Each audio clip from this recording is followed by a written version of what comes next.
छठी माई के आइल बरतिया चढ़ल कार्तिक के महीना। छठी माई के आइल बरतिया चढ़ल कार्तिक के महीना। घाटे कैसे दौड़ा लेके जाई सैया जी के बिना। घाटे कैसे दौड़ा लेके जाई सैया जी के बिना।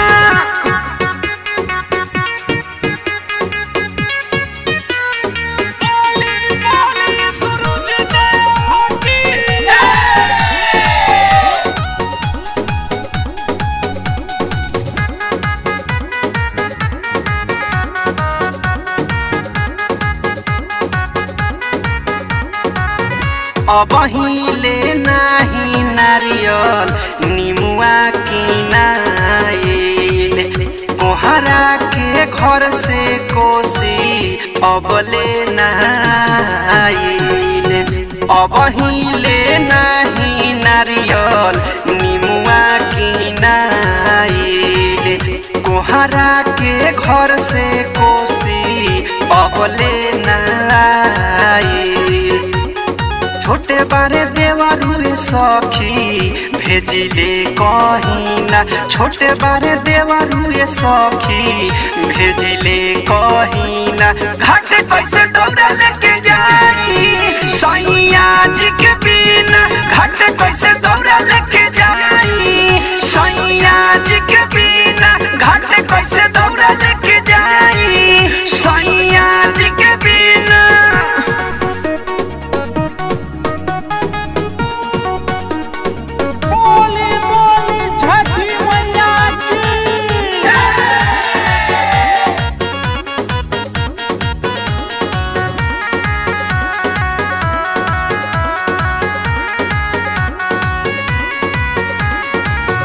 छठी माई के घटिया के भइला सफाई। कैसे में आदित्य मल के अरग दियाई। छठी माई के घटिया के भइला सफाई। कैसे में सूरज देव के अरग दियाई।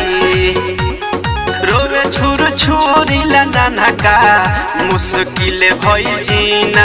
रोवे छुर छुरीला नानका मुश्किल भई जीना। घाटे कैसे दौड़ा लेके जाई सैया जी के बिना। घाटे कैसे दौड़ा लेके जाई सैया जी के बिना। घाटे कैसे दौड़ा लेके जाई सैया जी के बिना।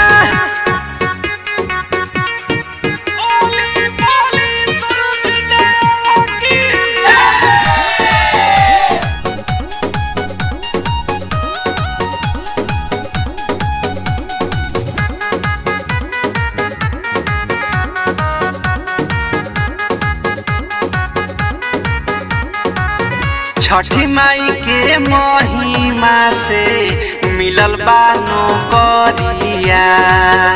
आ जइते गाड़ी धके हमरो संवरिया। छठी माई के महिमा से मिलल बानो करिया। आ जइते गाड़ी धके हमरो संवरिया। राही राजकुमार सखी बतिया बुझे ना। राही राज कपूर सखी बतिया बुझे ना। घाटे कैसे दौड़ा लेके जाई सैया जी के बिना। घाटे कैसे दौड़ा लेके जाई सैया जी के बिना। घाटे कैसे दौड़ा लेके जाई सैया जी के बिना। Presented by R Series Nancy